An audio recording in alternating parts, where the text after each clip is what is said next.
Hello everybody, and thank you for joining today's workshop session, which is on virtual galleries and digitising movable objects. This is the second workshop session, which forms part of the Bringing Museums to the Home workshop programme that has been developed and facilitated by St Andrews University. So for those that have joined the workshop programme for the first time, my name's Anne-Marie Reid and I work with Highlands and Islands Enterprise, and I currently oversee HI's involvement in the CUPIDO Interreg North Sea Region Cultural Heritage Project. So the CUPIDO project has partnered with XpoNorth Heritage to develop and hold this programme of workshop sessions. So for those that have joined just for the first time today, just a bit of background about the CUPIDO project. So the CUPIDO project, it stands for Culture Power to Inspire Development in Rural Areas.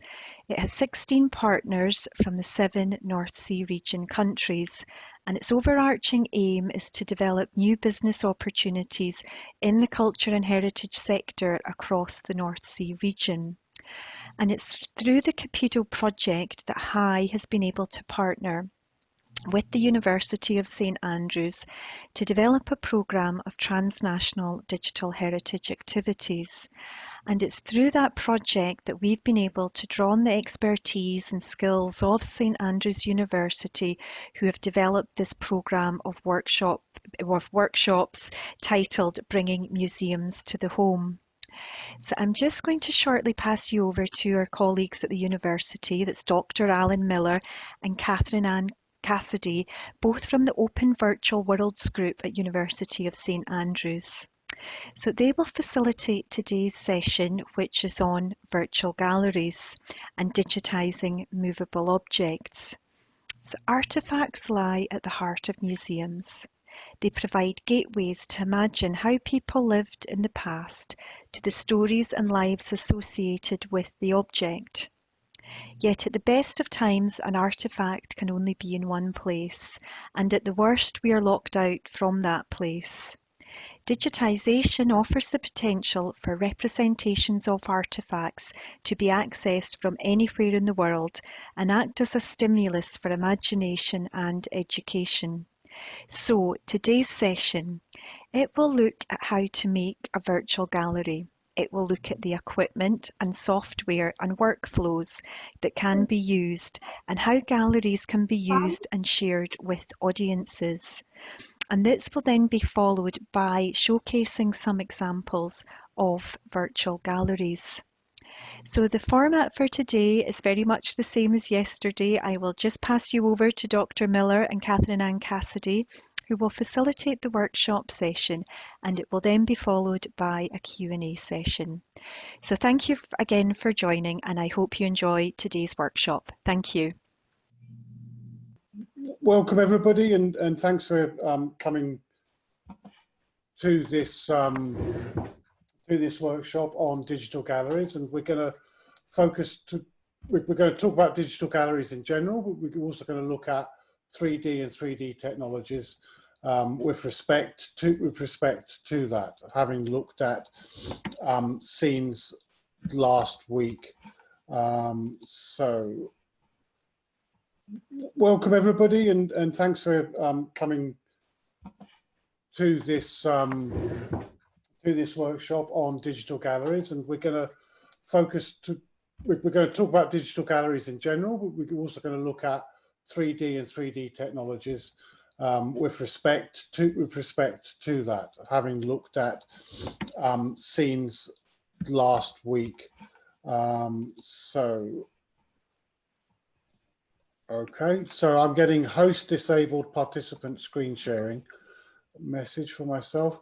There we go. That'll be you.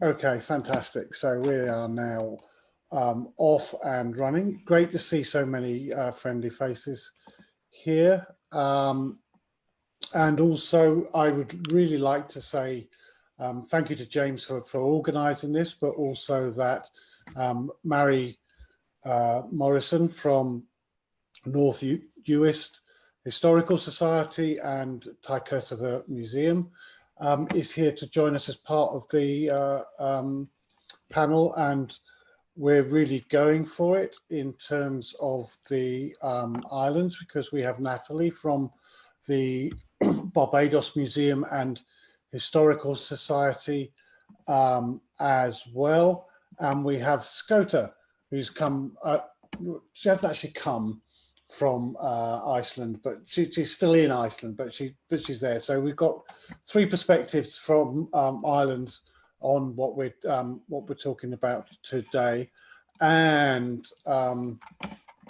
the presentation, as has been said, is led by the CUPIDO project, which we're a part of, working in the north of Scotland, the Highlands and Islands, and also in Iceland, Norway, and the North Sea region. And today we're going to talk about communicating heritage, how we can set up a desktop studio. We're going to look at photogrammetry workflow, software processing, metadata and archiving, making digital galleries, and social archiving and social media.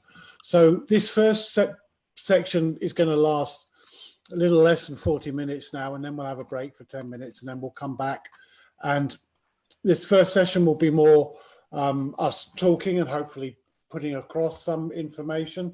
But the second session will be more interactive, more about asking questions and more about the experience. And we've got great experience here from Iceland, from Barbados, and from the Western Isles. So that's all to look forward to. But I think the first thing is, you know, that when we're talking about museums and we're looking at collections, artifacts are incredibly important in that. They're important because when we see things that people used in their everyday lives in the past, a long way in the past often, it helps us. It helps us to imagine and to visualize what life would have been like in the past, and to try to understand how it may have been different, but how it would have been livable. And I think in a sense that sort of thing is important in terms of constructing our own identity, and also in terms of being able to understand how things were different in the past, maybe helps us imagine how things can be better in the future. But as we all know, the last 10 weeks, that's kind of been a closed shop to us. We haven't been able to go to museums to see the fantastic collections that there are. And so the possibility or the option of using digital means for communicating this heritage is there for us, and that's what we're talking about. And so why work in the digital domain with heritage? Well, for now, we have little choice because we can't safely go to museums and galleries. But also more fundamentally, once we have a digital representation of something, then it's easy to share, disseminate, and access remotely. You know, that things move in the digital domain at the speed of light. They don't move at the same speed that we move at. So it's possible to have something held on a file store in one part of the world and for it to be accessible globally. So it's easy to share, disseminate, and access remotely. Secondly, I mean, people may be aware of disputes between museums, between countries and areas in countries about where an artifact should be kept. Should be kept in the place where it was made or used first? Should it be kept in a national museum, or maybe kept overseas? All these sort of disputes occur. And without wanting to go into the rights and wrongs of those, it does highlight the fact that when we have a digital copy of an artifact, then it can be in more than one place at the same time. Also, we live in a very dynamic world, and we live in a world with lots of threats, whether it be climate change, conflict, the whole process of the pandemic, but also just day-to-day life. Things get broken, artifacts get broken, things in museums get broken, old buildings get degraded, things change over time. And by making a digital representation, a digital copy, this provides a record of the state of the artifact at that given time. So it can be used for preservation. And then also we can use it for promotion of a museum and of heritage, so preservation and promotion. And I think finally, digital representations can be modified. So this might sound a little strange, but you know, if we have an old vase or a sword or anything that we do to it has the danger of being destructive, destroying or changing the thing that has survived through generations to end up in a museum. But if we make a digital copy, then we can do things to that digital copy that we wouldn't want to do to the original. So we could restore the colors, we can restore the shape, reconstruct the shapes, we can do all sorts of non-destructive operations for it. So these, I think, are in general real benefits of operating in the digital domain and motivate why we're having this seminar today. Having said that, when we're talking about galleries, there's multiple different ways in which we can organize them. So the gallery could be, there are different sorts of media that the gallery could be made up of. So it can be as straightforward as taking a series of photographs, adding some text to those photographs and uploading them to a gallery in Facebook, and then sharing that gallery on a timeline. Then we've actually taken a number of important steps in making heritage accessible to people. So photographs are important. If we're able to make a 3D model of an artifact, then we are able to manipulate it in 3 dimensions. We're able to see all around it. We're able to zoom in on it, zoom out on it. So there are significant advantages to being able to move beyond taking a photograph into creating a model that is interactive.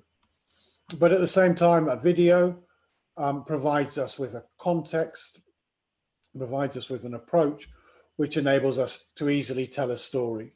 So we can control, for example, a model, we can put it onto a rotation, we can zoom in and we can zoom out, and we can put a narrative on top of that, which tells the story that we want to be told. So a 3D model gives us interactivity, but a video gives us the more control on taking a viewer through a narrative. So the different types of media are important to think about when we're wanting to create a gallery. And this is an example of a hat from Shetland Museum, fisherman's hat from Shetland Museums, which I think looks great. I'm hoping that one day somebody will be able to make a copy of this, so I'll be able to wear that hat. I'd love to wear that hat. So secondly is the context. What sort of galleries are we talking about? Well, we have in place and accessible to us a number of different ways in which we can construct galleries. So the first is we can use a timeline. So we can have a gallery and a timeline can be as simple or as straightforward as taking a series of photographs and arranging them in order of time, so you can see how things progress. So I'm not wanting to exaggerate the complexity. So creating a timeline is quite a straightforward thing to do, and we can do that easily with photographs, or if we have 3D digital artifacts, we can do it with digital artifacts.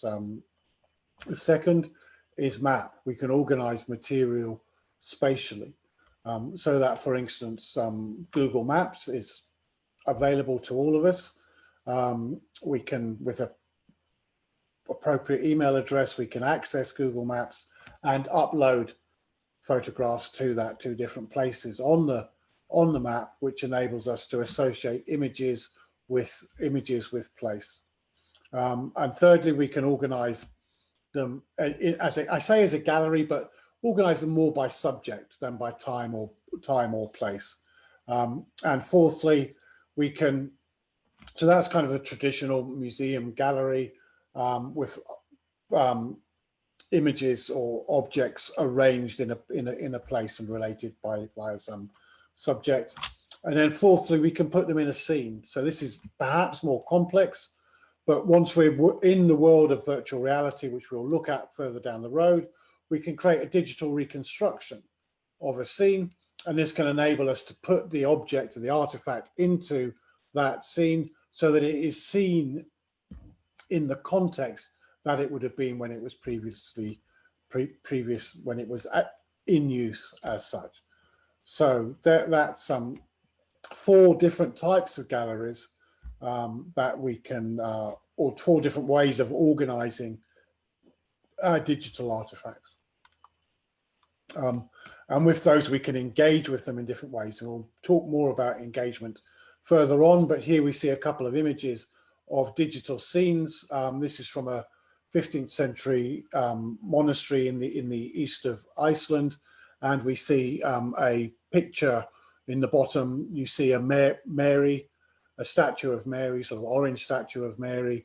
And this is an example of something that has been digitized using photogrammetry and then placed into a scene, which means that we can then explore that 3D environment and come up against the artifacts in the context in which they were originally intended for and intentionally intended and used.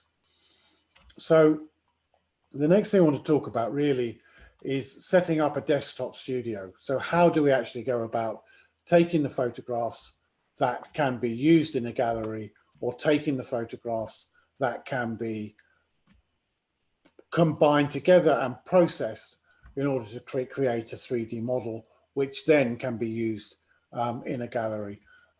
But for that, I think Catherine is going to take over. Yes, I will. Okay. Well, if you can move the slides for me, Alan, that would be great. Thank you.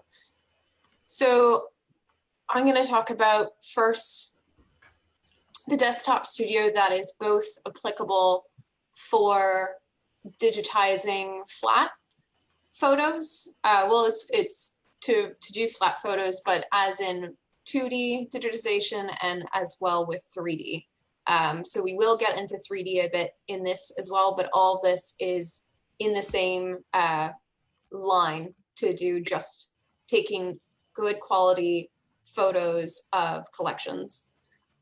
So behind me, I actually have a little setup, and this was a great time for us to kind of demonstrate this, because I did not grab any of my kit when I left my office and you know, started lockdown at home. So this is made up of things that are easy to get and are relatively cheap. So if you were interested in doing some, starting something from home, it is absolutely, you have the ability to do it, no problem. That costs £65.37. Thank you, Alan, because he bought it. Everything except for the camera, because the camera I did have, but we are going to go through what you can do if you don't have a big camera like this. So your basic setup would be your camera, which also can be a mobile phone, a smartphone that has manual settings. And sometimes you'll have to have a third-party app for that if you're an iPhone user, but we'll go through that. A tripod, because you want to be able to keep your camera quite still. A remote or clicker that then means that you don't have to press anything and to jostle the camera at all. So for 3D, and you can also have it for not producing 3D, would be a turntable, so which is in the photograph here, but then also so you can turn the object. A light box, which is about, this is a smaller size, you can get them almost room size, they can be massive, but you don't have to. but that will diffuse the light a little bit so you can create a softer light and no sharp light on your object. And then also some sort of lights to be able to adequately light the object to how you desire. So next one. So we're going to go through, this also applies for 2D as well, but I'll kind of show you where it deviates to 3D if you're going to produce a 3D object. So this is just workflows plus photogrammetry workflow. So the first, you're going to have to go through your objects, and there are certain objects that you have to think about before you get them onto your table to take photographs with, whether they will be for 3D or just for building up your digital collection. And you have specific camera setups that you should look to do. And then you're going to shoot those photos, and then we'll go through a little bit of processing those photos. Next slide. Next slide.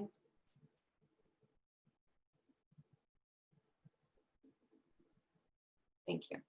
Okay, so with object selection, whether it is for ultimately a 3D object or for digitizing your collection just with 2D images, which is flat images, you do need to think about objects and what they are and how that'll appear in photographs. So we go to the next one.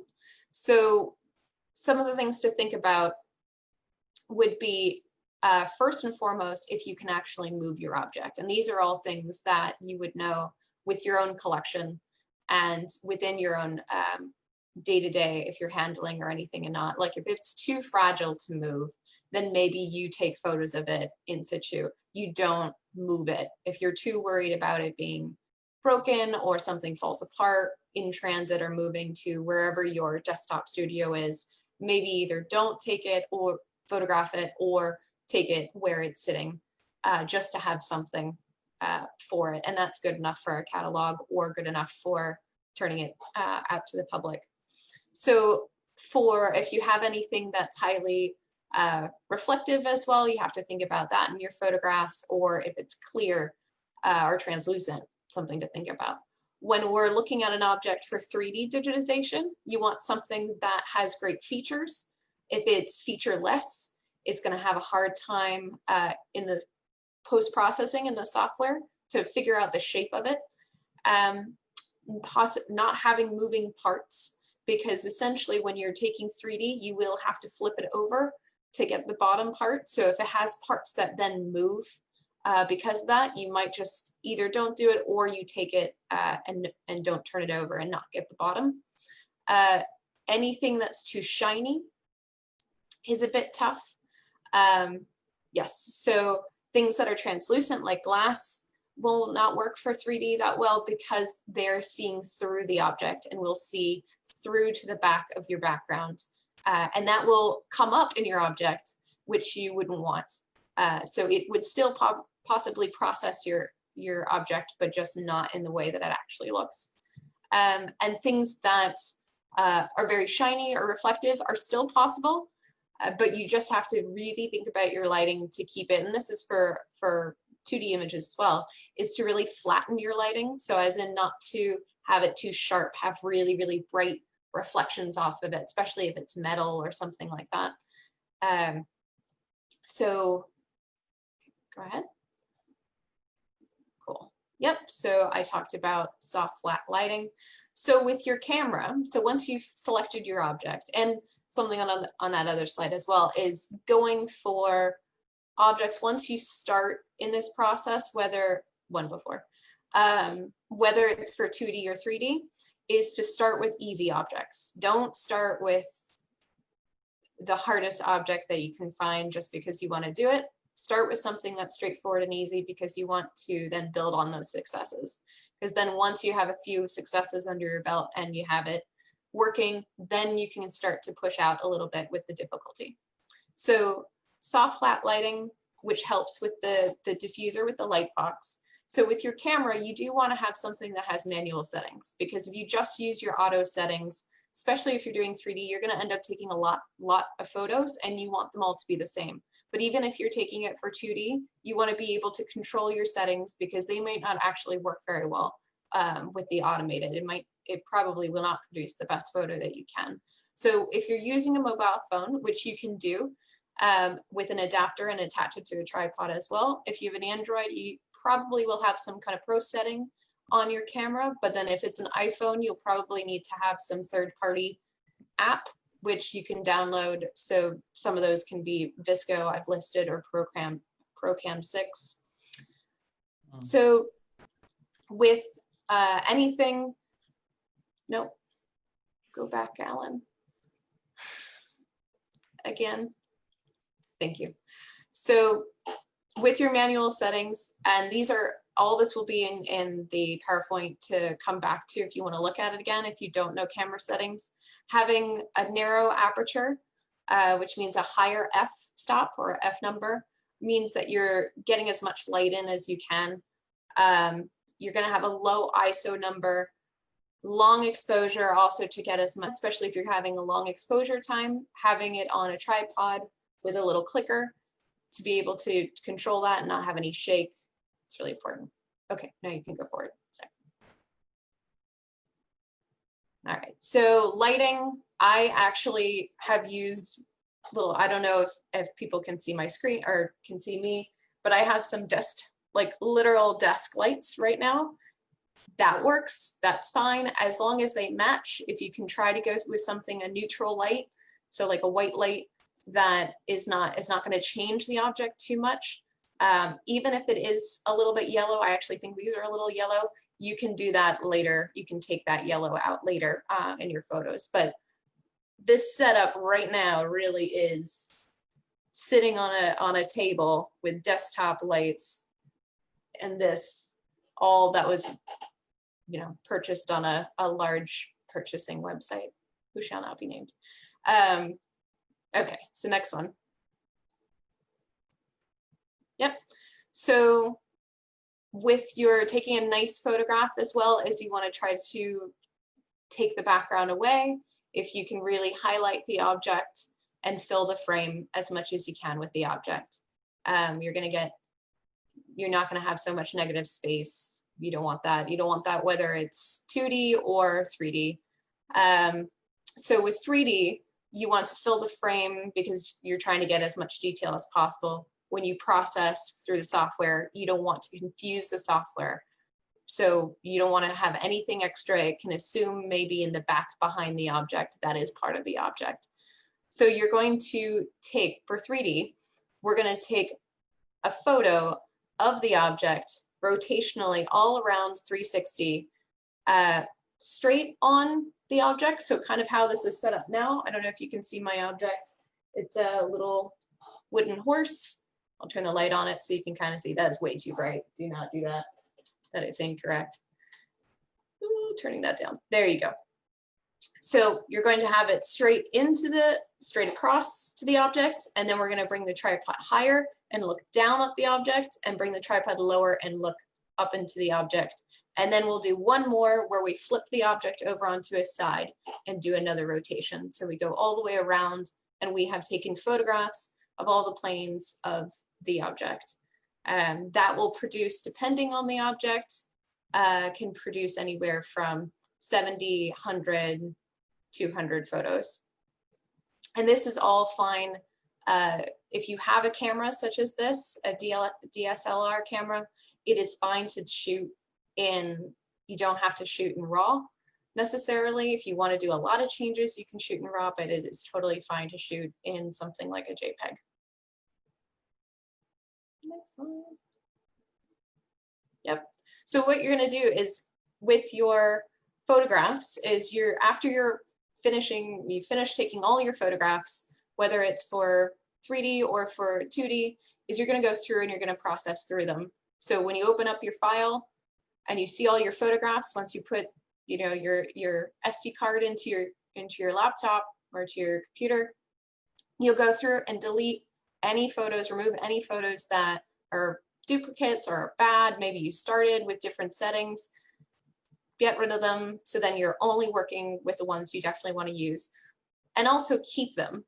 Always keep these photographs, because no matter what, you can come back to them, whether it's to reprocess at another time, if you want to make an even better image or an even better 3D object, keep them and store them, and you'll never have to do this setup again unless you made a big mistake, but hopefully you didn't.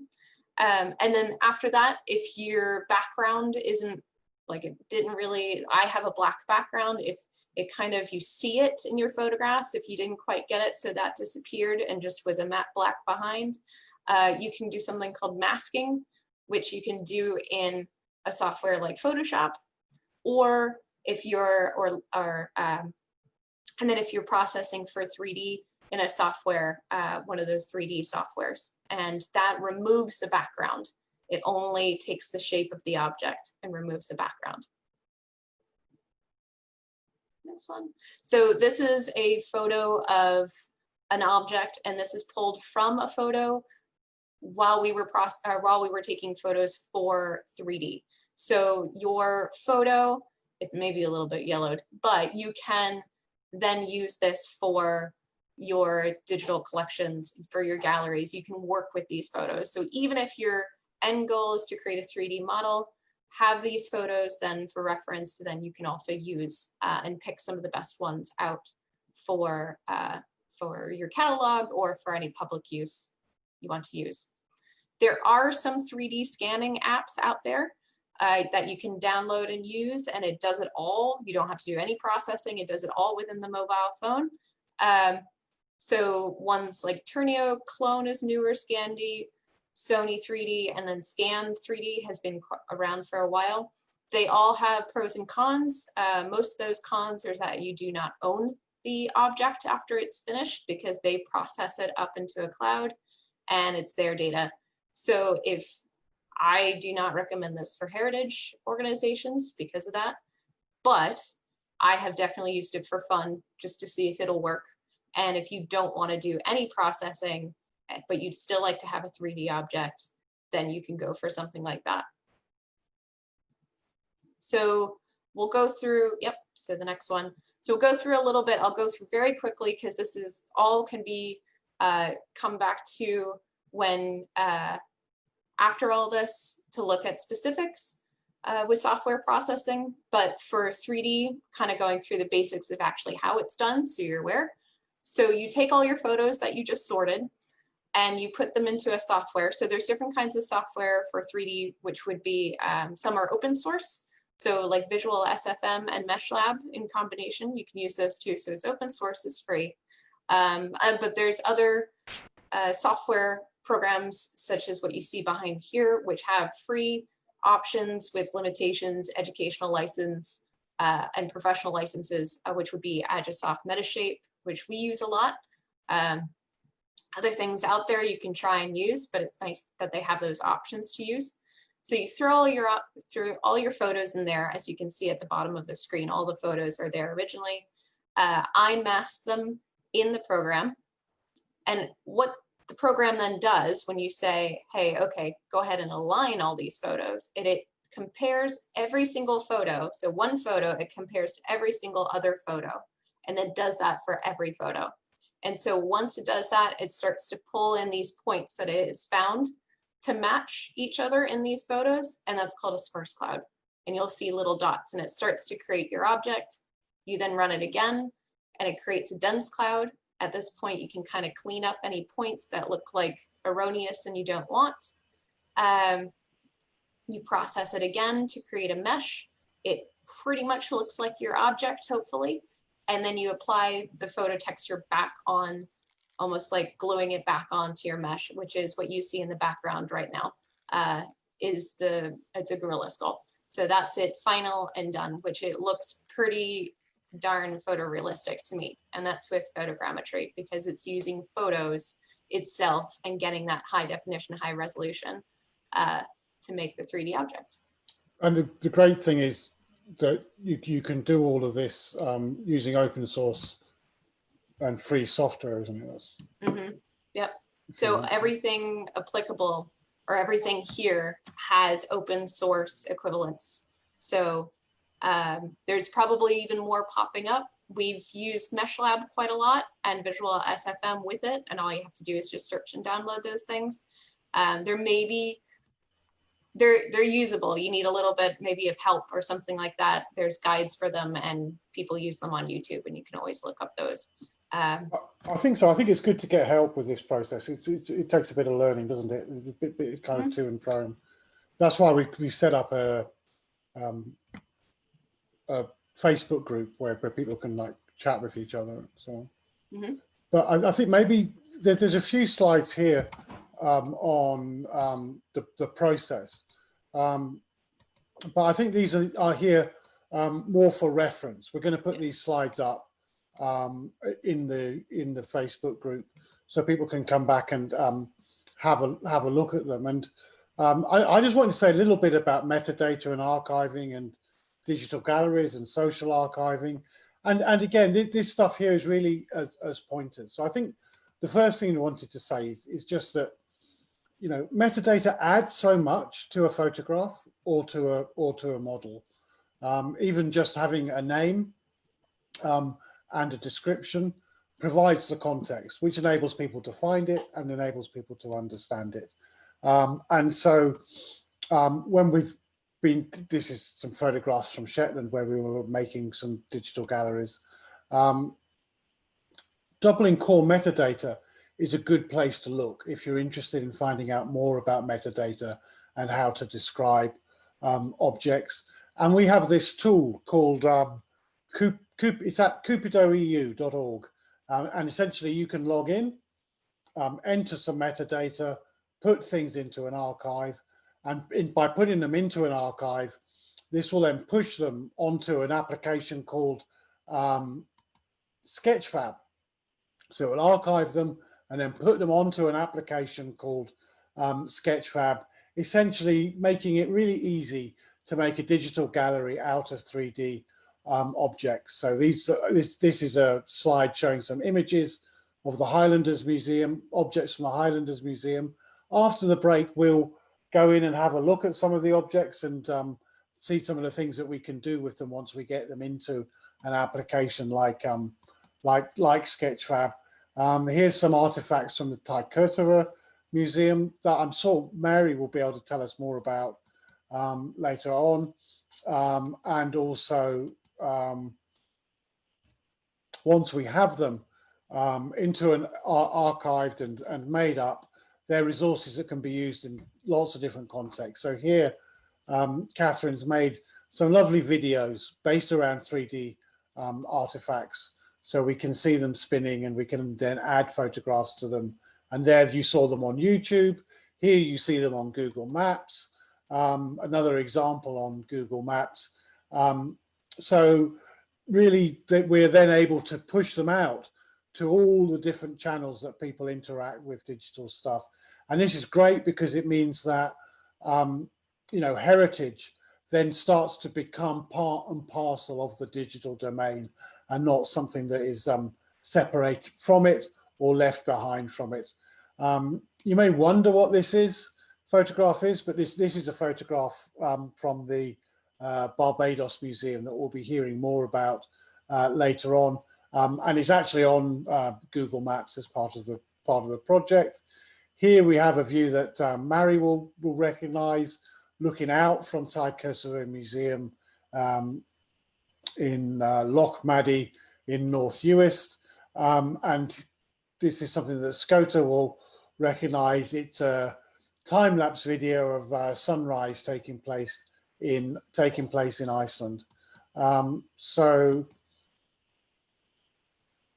there, that I think. So I don't know, Catherine, would you like to comment on that stuff, or maybe Mary or somebody else would like to chuck something in?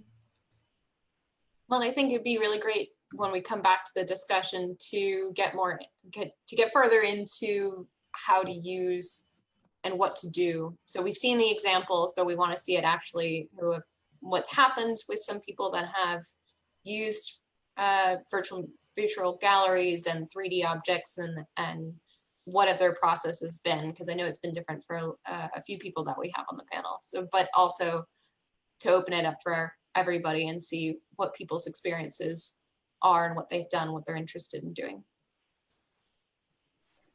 Yeah, I think so. I mean, I'm really hoping to hear more from people who've come along to the workshop about what experiences that there are on making digital galleries.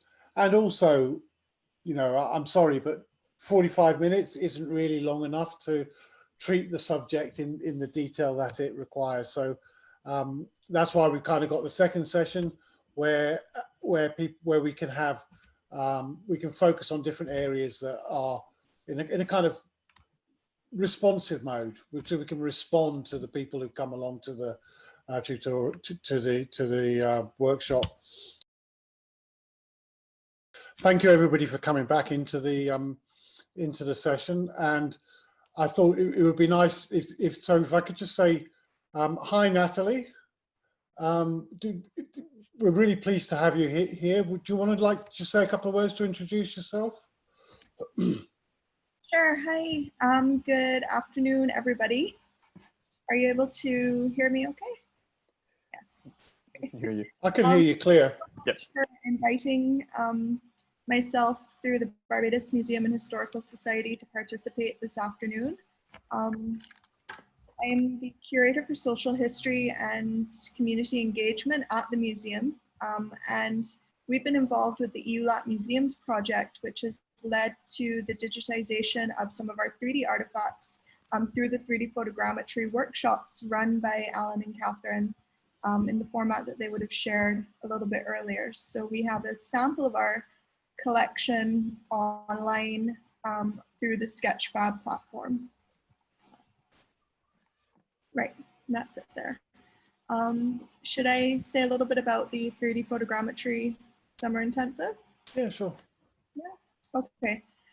So this was kind of following on from the workshops that were organized by EULAT Museums project. The museum took the initiative to kind of provide a space and the opportunity for young Barbadians to come and learn a skill through 3D photogrammetry. So going through the photographing process, as Catherine would have outlined, as well as a little bit of the software use, but mostly working in heavy collaboration with Alan, Catherine, and Ian to digitize these artifacts. And the idea was that the students or the young Barbadians could come into the museum, go through our collections, and digitize something that was of interest to them, a story that they wanted to tell about our history, and then through Sketchfab create a virtual gallery of their own using the artifact, or some people did 2 or 3 artifacts that they would have digitized through the summer intensive, as well as connecting it to objects that would have already been digitized on the Sketchting platform, where some of our historical narratives are more democratized through the digital space from these young Barbadians that participated. And we've had instances where, you know, some of the students have come back and actually used those skills to digitize further artifacts.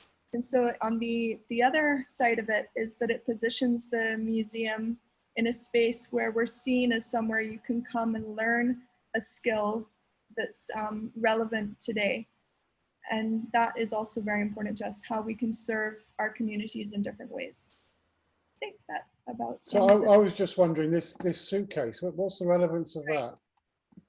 So this suitcase was an object that we had in an exhibition we held last year called The Enigma of Arrival, the Politics and Poetics of Caribbean Migration to Britain. It was co-curated by our Education and Community Outreach Officer, Kay Hall, and myself at the museum, again through the EULAT Museums project. And this is an example of an artifact that was then digitized by one of the past students in the summer intensive.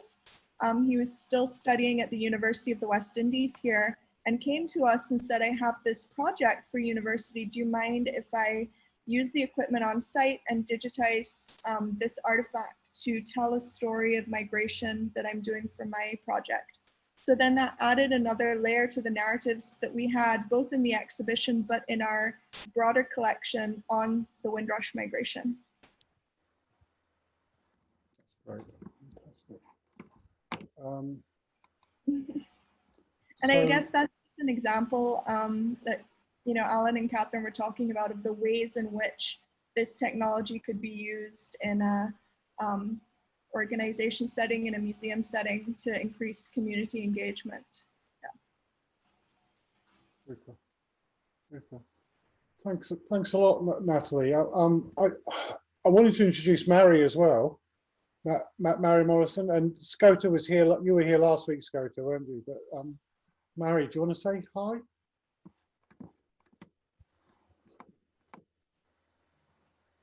Oh, maybe not. She has to unmute herself. There we go. Can you hear me now? Yeah? Yeah. Hi, Mary. Good.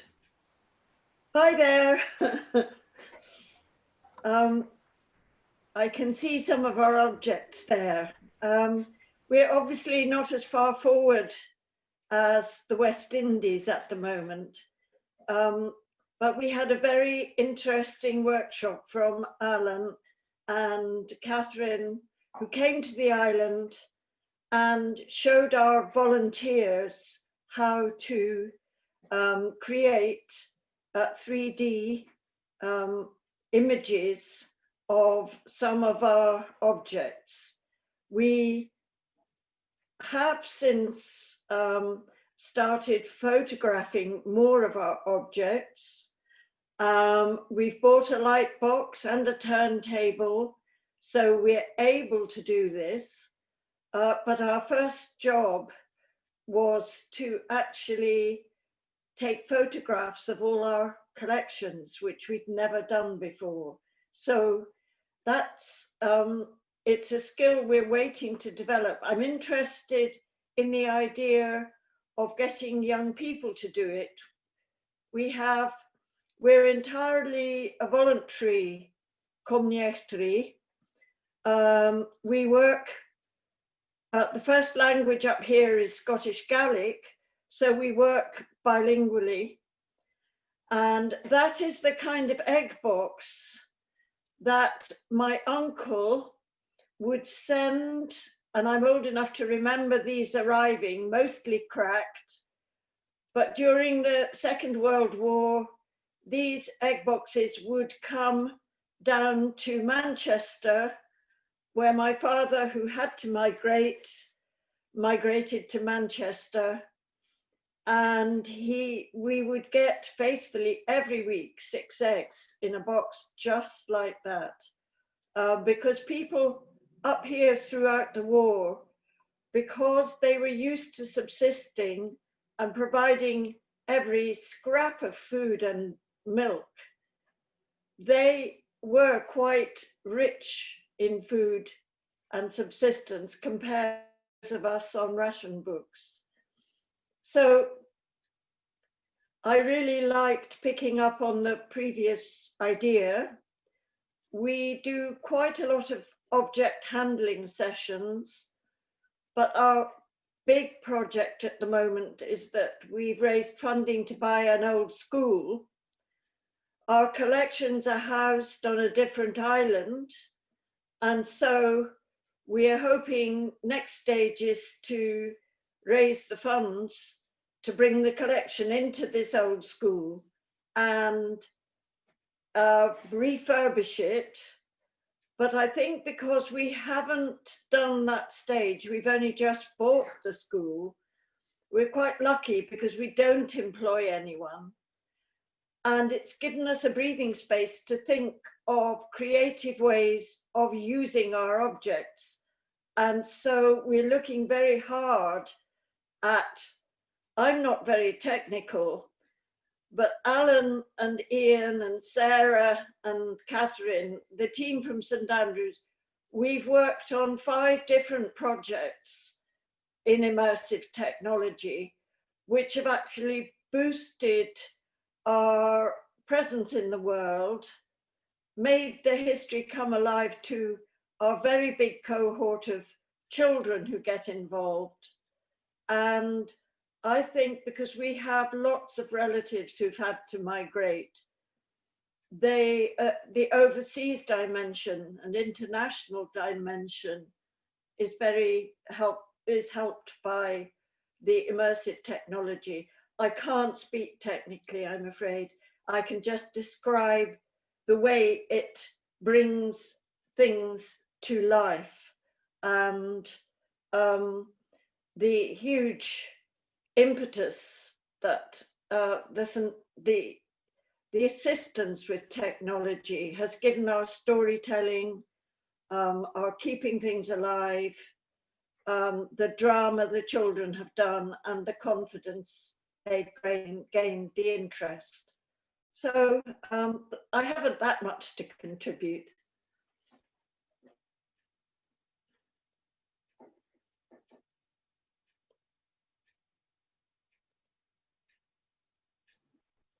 Oh, Alan, you're still muted.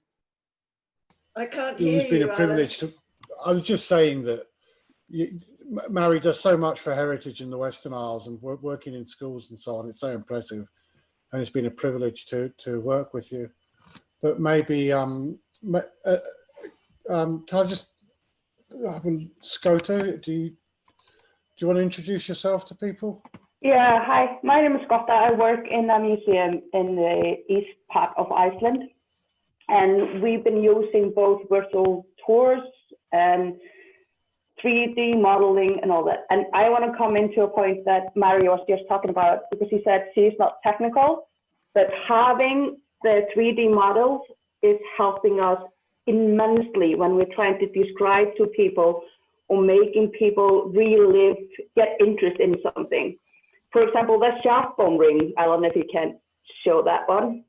Not the scissors. Can you show the shark bone?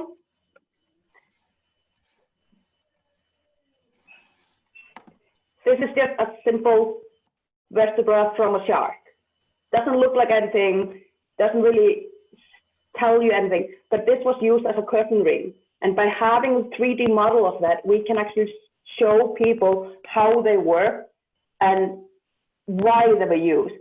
And it's, people stop, you look at them again and again. They sometimes you look at them more than the skulls, because this is something that surprised them, because they can see it even if they cannot touch it. We've also been lucky enough to take advantage of our friends in St. Andrews, and they've been able to put some of the 3D models into our virtual tours.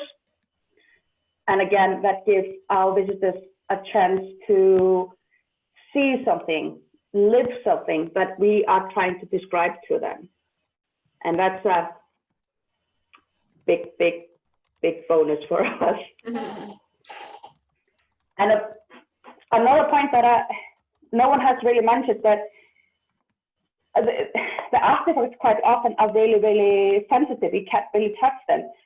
But after all this, when the world would go back to a little bit normal times, we will be able to touch things again, and to have then maybe a 3D printed item made from the virtual images can be quite helpful, because we learn by touch as well. So we will touch things again, I hope, at least. So yeah, so we kind of dip our toe in all of these, and not the technical side of it. Okay, thank you so much. Thank you so much, Skota, for that introduction. And I suppose now it would be great to hear more questions or contributions from the audience or from participants in the sessions. I haven't introduced Ian. Ian's our technical expert who makes so much of this work for us. Ian Oliver. I think what we'll do at this point as well is that if anyone who are attending as panelists, if you have any questions that you want to check into regarding the subject, just feel free to raise your hand, and we'll start a dialogue then.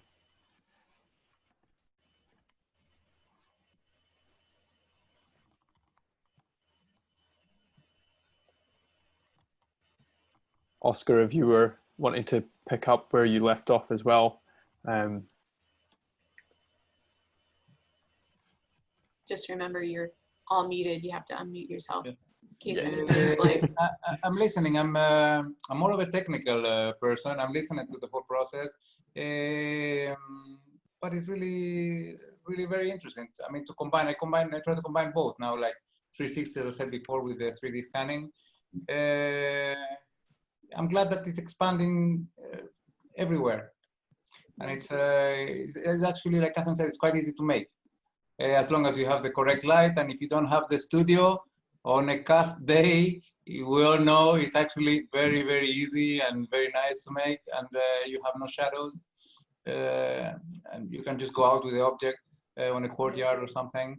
Great, because I mostly talked about inside, but you can do the same processes outside, you know, just not with the light box. It's more of relying on the weather outside, but if you have a large monument or standing stone or building, you can still go through the same processes.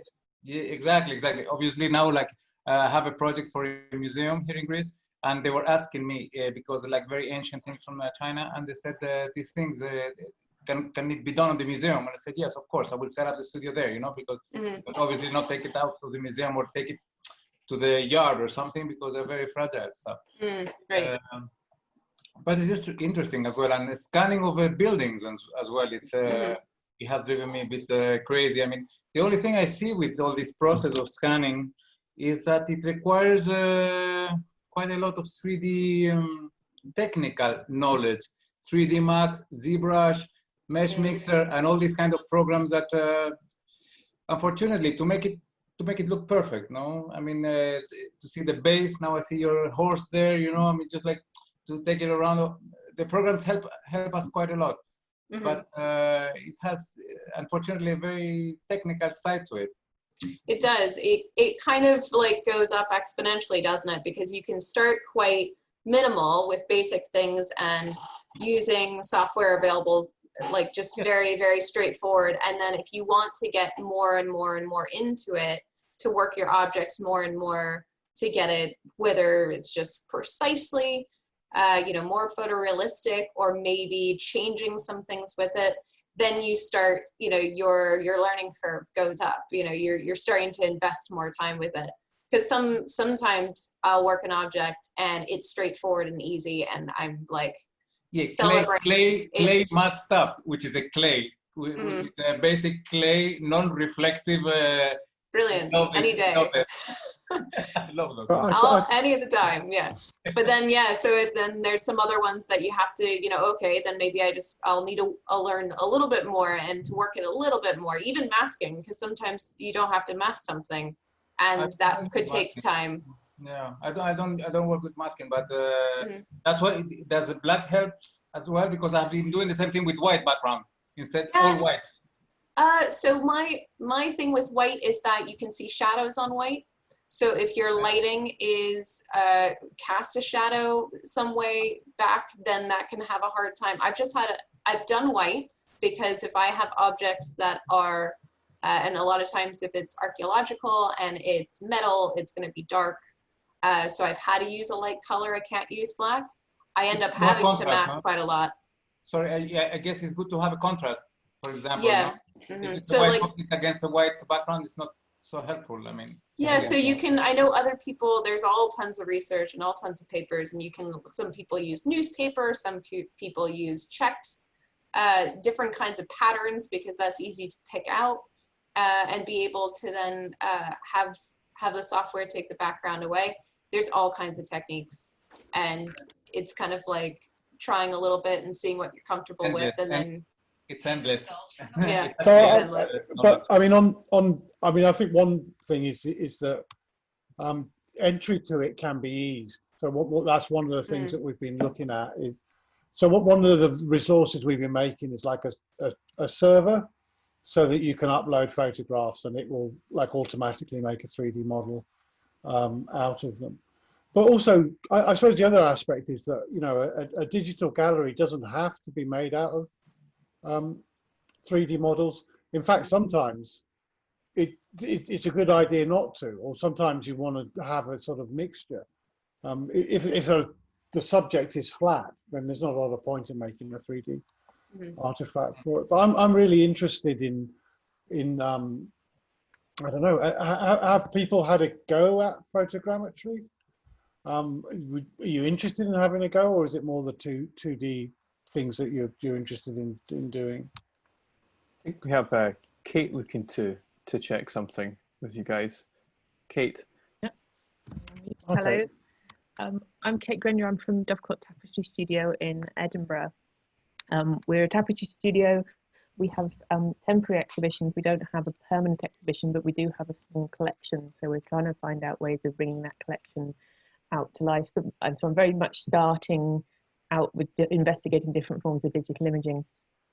I'm not sure that it quite works this for the tapestry collection we have, because mostly it's tapestries and small tapestry samples, which are best seen, I think, in photographs in 2D detail. But I wondered, for the sake of some of the travelling exhibitions or the objects we have that visit our gallery spaces, how much time would you think it's necessary to dedicate to the making of a 3D file of one object? How realistic is it to do something for an exhibition that maybe lasts 3 to 6 months? I think that's realistic. Yeah, I think it's definitely for realistic. I mean, so although the exhibition may last 6 months, you know, you will have the artifact forever, and I think that it's worthwhile. I mean, but if I was, how much time would you need to dedicate per object to, say if you wanted to catalogue 10 objects from that exhibition, how much time would you Depends on think the object, sorry. It depends on the object. Yeah. It does, because you can have, so are you referring to in 3D or just 2D or for 3D? So, and actually what's interesting is that there's a whole strand of 3D with textiles. So there's people that are like totally into that and feel that, and even with that hat that we pulled up, the Shetland hat with the Shetland pattern, we've digitized that, and that came out great. So even though it is 3D inherently, but you can see the textures quite well too, which is nice. That's good. I mean, tapestry has a front and a back, and our small samples might work in this particular process. And I know the back probably won't. The back is important to see also, the kind of stitching too. So like there's other things to it other than just the front facing bit. But it depends on the object. It depends on your processing power as well. So if you have a computer that's, you know, very, very old, it may not be able to do it. But you have something that has like decent spec in the last, you know, like 5 years, like it can do it. It just might take a little bit longer. But one object, and we can help if you want to send it. But when we were going around we did these workshops in a bunch of museums in different parts of the world, and we would maybe do photographs for somewhere between 6 and 20 a day. Would you say that's right? Yeah. So and the process, the actual then making the model thing, could take anything from a couple of hours to a couple of days, depending upon the model. But you know, that's when you kind of got up to speed with it. But then you know, you can get help, or you know, we could do it for you, or you know, you could come a deal. But I think it's 10 objects a week's work wouldn't be an unreasonable equation. Do you think, Catherine? That's a nice sort of round picture to have. With somebody that's doing it like, this is what I'm going to do for this week. You know, yes, there will be, if you've never done it before, there is some, you know, just learning and getting yourself familiar with things. But like with this, sorry, the light's quite bright. I turned the lights on, it was getting a bit dark, overcast. But if with this setup and with this object, it would probably take me the same amount of time, well, maybe not the same amount of time, but it would take me probably about 5-10 minutes to get the camera set up to with all the different settings that I want and adjusting the lights a little bit. to then probably, because I know what I've done it and I've done tons. I could probably do this one object in probably about 15, 20 minutes. But then if it was an object that was quite difficult or quite big, if you had a large tapestry, you would then be doing it by hand, probably, as opposed to flat. You know, it varies. But I would think the most that has ever taken me to photograph an object was probably like 30 minutes, maybe. So you're not looking at too long. It's more in the time of processing that's where you're making decisions and not running into issues, but you can, you know, of when it's processing. But you want to spend majority of your time getting your photos really, really good, so you're not having to fix anything later. You'd rather have your photos with your settings, everything as perfect as you can get it, as close as you want it, take more time doing that. And so then when processing can be much faster, much easier, pain-free, hopefully. That's great, thank you. Yeah. Thank you, Kate. Thank you. Okay. Melanie has a hand up. Hey, Melanie. Hello, I work at Maryhill Borough Halls in Glasgow, and I've got two questions. First of all, I know you'd said there is some challenges with photographing glass. A large portion of our collection is stained glass, so that is a bit of a challenge, but I would obviously very much like to digitize it, and ideally 3D, because the work on the back and on the lead and stuff is quite interesting. If you could have any tips potentially for that. And the second part is, I'm sure like many other places, we have quite a limited budget. We are obviously looking into developing virtual tours and also 3D imaging. Is there a camera that would do everything? Or am I better buying 2 or 3 smaller pieces of kit to do separate jobs? So I can answer your first one really well. So I would actually be interested in seeing what stained glass would do with photogrammetry, because even though it's translucent, it has a color to it. And usually it's quite thick. You know, it's not a thin, it's not like a glass bottle. Like let's say if you had like a greenish kind of glass bottle or something, stained glass is usually quite thick. So it'd be more about having a background, like a black background or something, where you're not like, that's okay, because you're not actually going to be seeing like that. I think that would be okay. It would just be about moving it around and how you would do it, because it's depending on your object, you know, of how to do it. Trying to keep the background flat, I think that's doable. It's more about probably your reflections you might have with your lighting on the glass. So then that would be taking extra care with your lighting, making sure it's well lit, but then kind of a soft light, so nothing sharp. Because what happens when the software sees that, because your light has stayed the same, but you've, let's say, spun the object, it will put that little light in that same place everywhere on the object. So you might actually get your objects, but you'll have a little bit of that light everywhere on your object. So it's just not quite right. But I'd be interested. Yeah, that actually does sound doable, and I feel like people have done it. Good. So yeah. Excellent. Okay. On the camera side, for doing virtual tours, you could get a Theta Ricoh or Insta360X. They're quite nice cameras in the sort of £300 to £400 range that will do in 360, quite nice 360 images for you. And for the photogrammetry, we use the sort of Sony mirrorless cameras because they're quite nice size. They've got interchangeable lenses, and they're not too expensive. They're about £400 or £500. But that being said, the whole thing can be done with your iPhone or Android phone, which you can use these apps that do it all in one, but you can also just use it as a straight camera and put it onto a tripod and just hold it in position like that and take the photographs using a clicker. We'll put lists of equipment and stuff up into the Facebook group as well, so you can just click through and buy a kit that will get you there. Okay, thank you very much. Okay. Oh, you moved, Melanie. Okay, so that's great. And it'll just be, it doesn't have to be questions actually. I'd just be interested to hear who you guys are and why you came here and what you were hoping for from the seminar. And did you get it, or is there stuff still missing?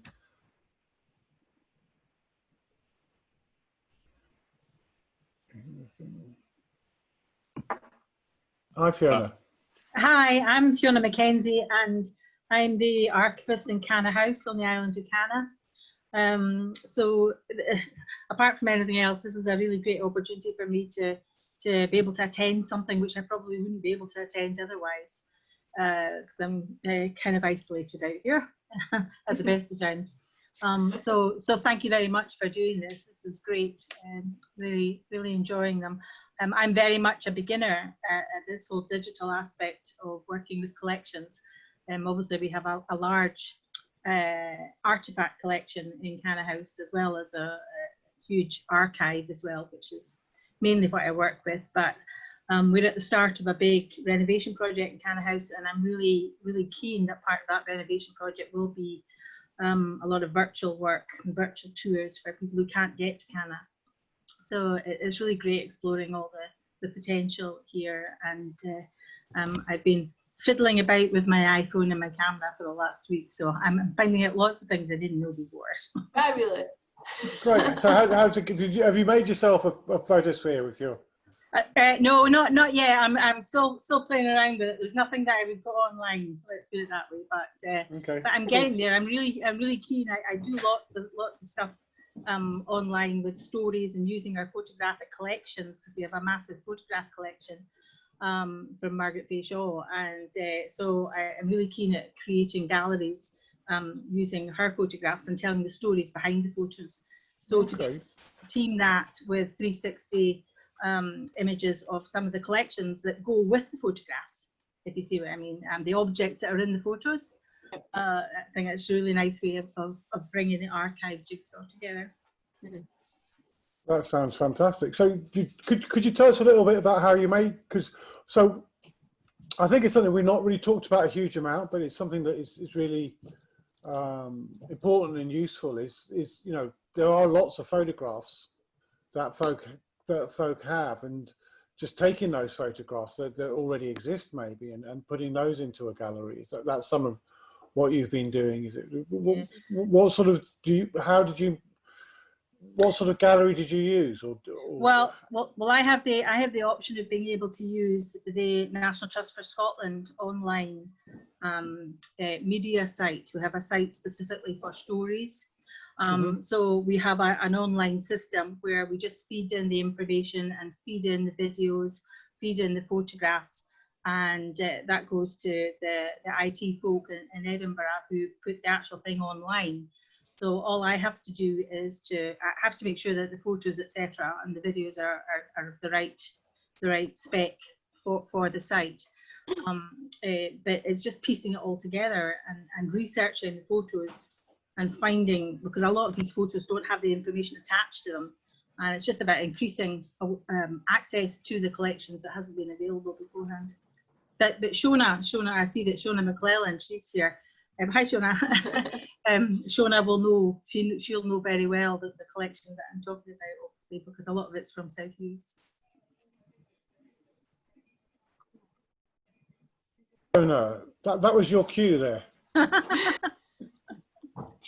Hi there, yes, I'm Shona McClellan and I work with the Museum in Nearline up in the Western Isles, and I know Fiona and have and the collections that she's on about. I've actually used them for my own studies because I'm also a student with UHI. So it's quite interesting hearing other people's use of it, because we haven't used it quite the same way. We've been doing a lot of social media content. I had to start making my project online as well, so that's involved in me telling stories on video and then uploading them onto our social media platforms, and also doing, like, taking photos from the collections, but also other photos and kind of bringing them in together in an iMovie, and then that's getting shared as well. So it's we're trying our best to share the collections that we've got at the moment. Most of it's photos, some of it's the photogrammetry that you were talking about, but most of it's 2D flat images of the objects that we've got at the moment that we've been using, and then sharing that and the story online. So that's kind of what we've been doing for the past 2 months during COVID. And we're planned, obviously, being in the Western Isles, it's going to get more difficult for people to come. At the moment, we're not allowing any visitors, and we can't see that changing, probably not until next year. So we're looking at different ways of providing access to the collections as well. So, and also just kind of getting the word out there of where we are and what we have and the stories that we've got to tell as well. Are you getting much feedback, Elsa? So you're putting the stuff out there on your social media channels. Which do you find is working best, or how do you tell? I've been doing a lot of data analysis of all the social media feeds, and we're finding that Facebook's doing really well in terms of sharing the content. Engagement has definitely gone up because of that, but we're doing something, we're posting every day. So, you know, that's not something we were able to do before. We didn't have the time to do it. And there wasn't any, we don't have anyone dedicated in the team to do that sort of resource. So now we're doing it every day. We've definitely noticed a big difference and a big jump in engagement. And people are seeing we're actually, you know, revealing collections that are stored in stores that are not out on permanent display as well. So it's definitely made a big difference doing that kind of work as part of the response to the COVID. So it's kind of given us a good kind of kick up the backside to start doing doing these sorts of things. That's really good to hear. Shona, so the Western Isles seem to be very well represented. Could I ask just a quick question? It came to me there that about 3 years ago there was a big digitisation project which looked at some of the collections in Canna House, and as part of that digitising project they did take photos of most of the collections in a lightbox, but they were just 2D flat photos, but there might be 3 or 4 photos for each object, and they're obviously quite good quality photographs. Is there some way that I can use those already, their photos are there already, somehow piece them together? Yeah, for me, when I've been using photos, and I've been creating mini videos. So basically I use, you can either use, well, the programs I've been using are mobile apps. One is Adobe Spark, and the video version of that. So there's a video version and there's also a post version, and the two of them I've been using for social media posts. But basically you can take the photograph, pull it into that app, and you can add text and all those, it does lots of different things. You can put animations in it and it does lots of jazzy things. But you can also pull it into the other app I use is iMovie, which is on the iPhone, and I pull the photographs into that, and I just line them up. You can move them about. You can add little subtitle, kind of thumb tabs at the bottom where it explains what it is, what that photo is. It's not as advanced as some kind of photo editing or video editing software that you can get out there, but it's enough to get a nice little video, and you can then use that for sharing. And if you have like any access to photo editing where you can maybe take, because I imagine they're probably the same photo, just not different angles, it's probably the same kind of flat straight on, that you could maybe, you know, take it where you can remove the background and then you can do a little work on it, so then you could put, like, add it on to other media. So if the object refers to a photo that you have in the collection that's in the photo, or just in that kind of way, you can then layer that photo on top of the other photo and with some text and say like, here's some, you know, it's layering that media, and you can do that in a video as well, to pull that together with different things to make a whole kind of layered, you know, video or photo of just a narrative of it. Because probably those photos wouldn't be enough for doing anything 3D. You need quite a few at different angles to even build like even just a side of it.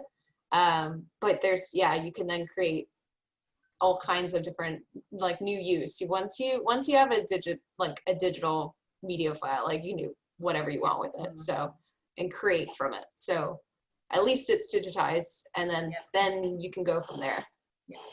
That sounds great. Thanks. Yes. Yeah. Fiona, I was just going to say, if you want to see some examples of the videos that I've done, they're on our YouTube channel at Museum na Neilein. So we launched that a couple of weeks ago. Well, that would be great. I mean, maybe you could send us a link to it, and we'll put it into the group so that other people can have a look. Have a look at it. That sounds like a great thing. Okay. I think you're right. You know, if he's got a few photographs, actually putting them together into a video and adding commentary to that can be a really nice way of packaging together a sort of exhibit type thing. Yeah. So that's fantastic. Colleen, you've been waiting to say for a wee minute there. Oh, sorry. Hi, I'm Colleen Barker, the manager of the West Highland Museum in Fort William. We're finding this really useful. The curator was on the first session, but she wasn't to this one because she's doing her studies with St Andrews this week. But we're hoping to, well, we are going to be doing a big project for our centenary, which is 2022, and that is having our 100 favourite objects. So all these tips are great for how we're going to do that. But meanwhile, we're obviously, with being closed, we want to try and get a better online presence.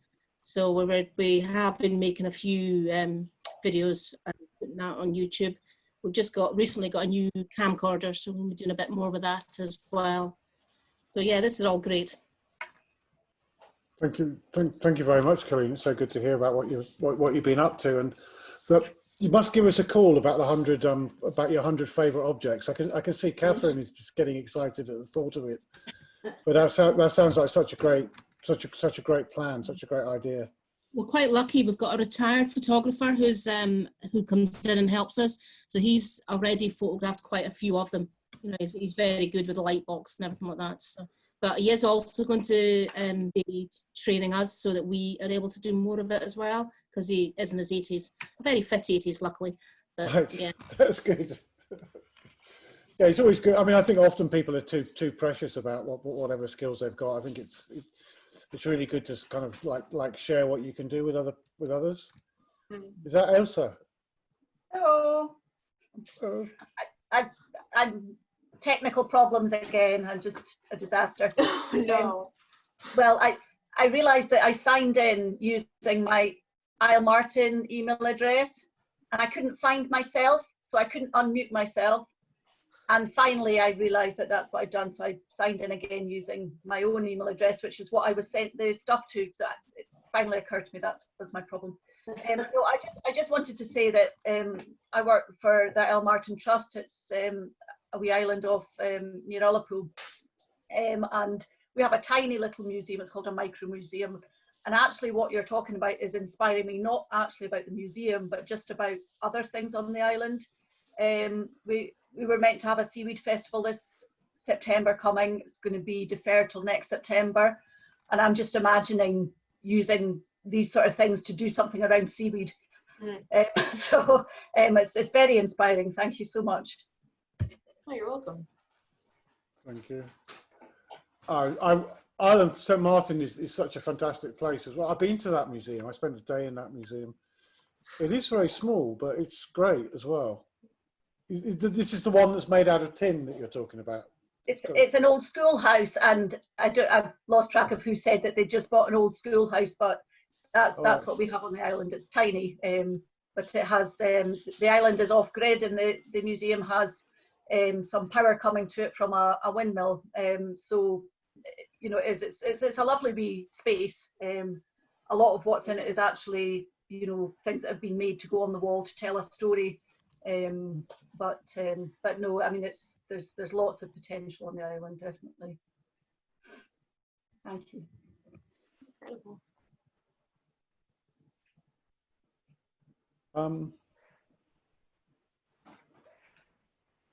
I suppose that if we just kind of take chances for a last say, if anybody wants to, like,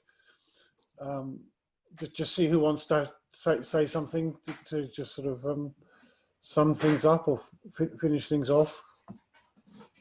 Mary? I don't know, I can't find the button for the hand, but you can see me now. I have managed to get the picture, but you can see how untechnical I am.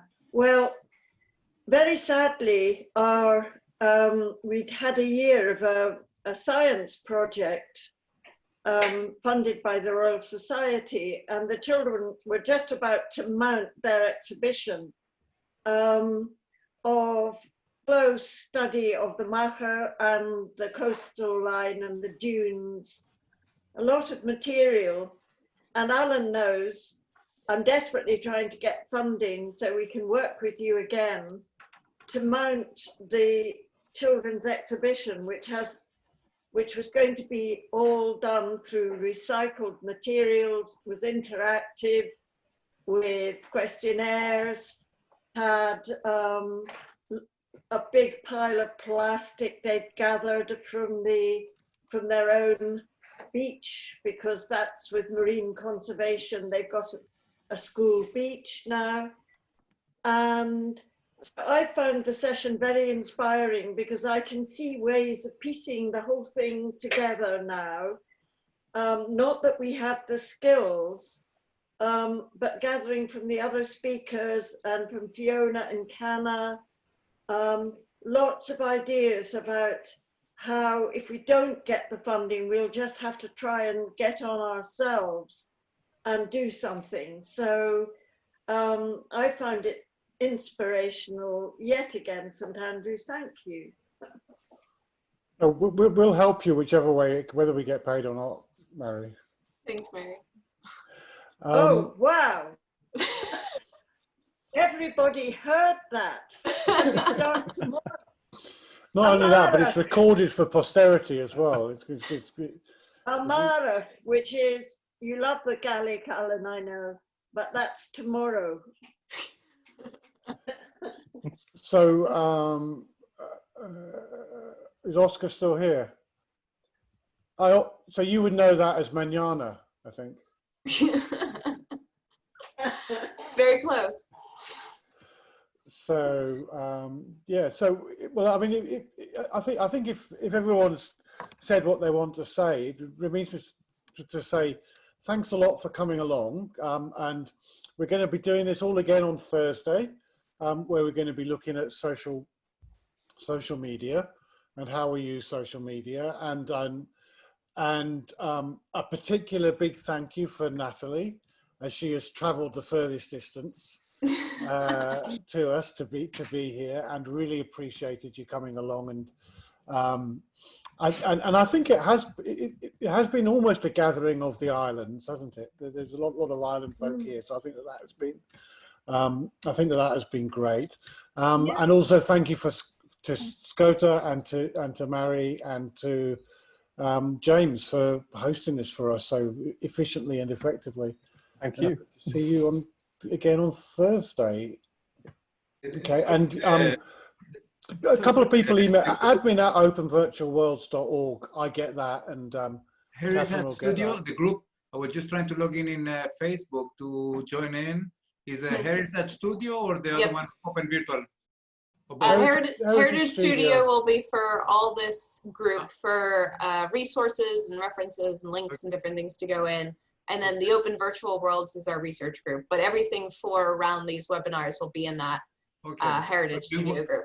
Meeting again on Thursday, same time, same place? Yeah, Thursday. Same time, same place. Thursday's registration will be the same process through Eventbrite, and we'll be running all the way up until Tuesday the 23rd, on a Tuesday and Thursday. So this is number 2 of 8. So we have a few weeks left of this. Also as well, with anyone who is working on their projects, the live streams to these are actually hosted on all of our Facebooks as well. So feel free to just pop a link into what museum you're working with, or what collections you're representing, for example, and pop them online. Don't be visible. And there is a different questionnaire for anybody who'd like to fill it out. James will hook you up, I think.